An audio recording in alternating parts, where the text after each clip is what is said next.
This is one of those basic questions about, about the gullibility of people. The Federal Reserve is premised on humans' ability to deny reality and to accept arbitrary authority. Mommy, where does money come from? I don't know, shut up and eat your peas. Mommy, why do comic books today cost $4 when they cost a nickel? Back when they were really good, and the ones that are worth more say less on the cover. Why is that? It's inflation. What's inflation? It's that thing where prices go up. Now eat your peas. Right? But that's ending. That's ending. Because people are realizing they're asking these fundamental philosophical questions. They're going, what is going on here? And now, at the same time, why? You have to ask, why has the Federal Reserve been able to go on so long? And could it end? Could it come to an end? Or would it go on forever? And for those of you that know my optimism, you know where I stand on that one. But there's a scary possibility here. Because think about this for a second. Look at the truth buttons that we all have right now in our pockets. We have the entire wealth of human information one click away right there. And the computing power represented by this device used to take an entire building to house and cost billions and billions of dollars. And even with the Federal Reserve maintaining price stability, or at least trying to, the prices of all new technologies radically come down over time. And one of the things that this is allowing to happen is a raising of awareness of people who understand how the Federal Reserve works. And it's not hard to understand unless you've been really propagandized. How many of you have done outreach to younger people and older people about the Federal Reserve issue and noticed the difference? And this isn't to say that old people, okay, good, a lot of hands. That's good, because we got people here who are active, who are out spreading the word. Excellent. Because when you have been inundated with the propaganda, when you have been brainwashed by the Federal Reserve, when you really study, you understand the impact of it so pervasively throughout society, from the top to the bottom, to academics, to how government controls schools and propaganda and the mainstream media. It's all tied to this incredible center of power that is based around the Federal Reserve. And people, like never before, are making this connection. And when I say the cavalry is coming, it's not just the young people. It's everybody who has the courage to think open-mindedly, to ask why for themselves, to seek the truth, and to get the answers. And like never before, people are waking up, and that's why we have an End the Fed movement today. Yeah! And we're here protesting. We're here protesting the Fed. And they look down at us from these glass towers, from these marble buildings. And they go, oh, all right. You guys can protest all you want as long as you keep paying your taxes.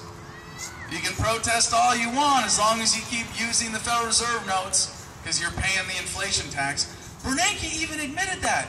Inflation is a tax.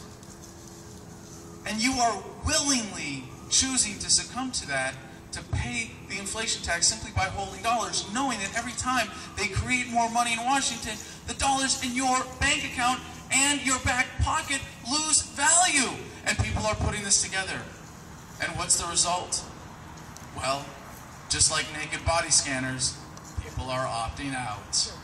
Yeah! That's the power of this movement. Because awareness, as much as any technological development, is rendering the Federal Reserve System obsolete. Yeah! So it doesn't matter if it's bitcoins, or mountain hours, or gold and silver, or the almighty R-Buck. Yeah! 100 years of the Federal Reserve is more than enough to tolerate this scam. And that is the power of this movement. It is people who are opting out, who are saying, we're not going to pay your inflation tax anymore. We're not going to fund your wars. We're not going to fund your police state. We're not going to fund the violation of our own liberties. We are going to stand up to this system. We are going to stop paying for our own oppression. Yeah! So 100 years. 100 years. We are coming on the anniversary of the Federal Reserve System. And I hope that y'all will have an opportunity next year to join me in D.C. for the 100th anniversary and the Fed rally. And I'm excited to hear that the people who helped this event come together, Mark especially, thank you very much for getting me down here. Really appreciate it. Mark Daniels. Yeah. All the work putting this together on such late notice. We are going to be making this happen. We are going to be getting people from all over the country to Washington, D.C. next year for the 100th anniversary of the Federal Reserve to say, this is enough. It's time to end it. So what are we doing here? What are we doing here? It's more than just raising awareness. You know, did you know the average American commits 3 felonies a day? They've set it up that way. And you know, you commit 4 just to be safe. No, that's a very conservative count. That's a conservative estimate, right? It's a minimum of 3 per day. But yeah, like you, I make sure to commit a few extras just in case someone isn't pulling their weight. But they've set it up this way so that anybody is a criminal. Everybody's a criminal. Federal prosecutors joke about this all the time. Oh yeah, you find me the man, I'll find you the crime. It's kind of a sick state of society to live in when anybody can be picked out of a crowd and sentenced under federal law because it's that pervasive. And I think about this like with the mountain hours, with the ARPA. You know, one of the great advantages of local barter currency is not having to report it, not having to pay taxes. But you know what? That's not true. Already paid the taxes. Technically. Technically, there's a whole section of the IRS website explaining how you're supposed to report barter transactions. Sorry, it's hard to talk about the IRS and not laugh. But that's what the expectation is. It really sucks. It really sucks. What we are doing by choosing to opt out here is the most incredible act of civil disobedience because it's one that they're not even willing to prosecute, because it's one that they're not even willing to mention, because they realize what a threat this movement is to the entire scam. But really, what we are seeing is the advancement of humanity past the point of needing a central authority to give us a medium of exchange. We are evolving past even needing paper money as a physical means of transmitting value.